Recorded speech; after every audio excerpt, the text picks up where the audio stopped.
দেখুন ১৯৮৪ সালের কম্পিউটার কেমন ছিল, কেমন অবস্থা, কেমনভাবে কাজ করত। এখানে দেখেন লাইন দেওয়া হলো কম্পিউটারের লাইন, কিবোর্ড কেমন সিস্টেম ছিল,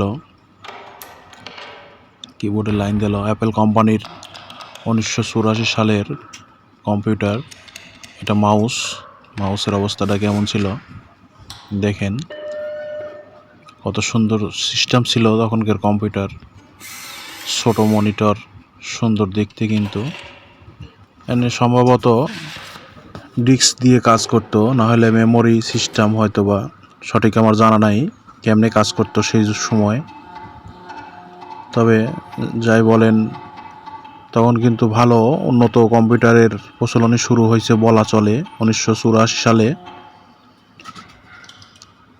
বাংলাদেশে প্রথম কম্পিউটার স্থাপিত হয় ১৯৬৪ সালে। ৬০-এর দশক থেকে শুরু হয়। পরমাণু গবেষণা কেন্দ্রে প্রথম কম্পিউটার স্থাপিত হয় বাংলাদেশে ১৯৬৪ সালে। এখানে অ্যাপেল কোম্পানি দেখেন, সুন্দর কিন্তু কাজ করতেছে। ১৯৮৪ সালের কম্পিউটার। এটা ঢুকাইলো সম্ভবত পেন ড্রাইভ হবে কিংবা ডিস্ক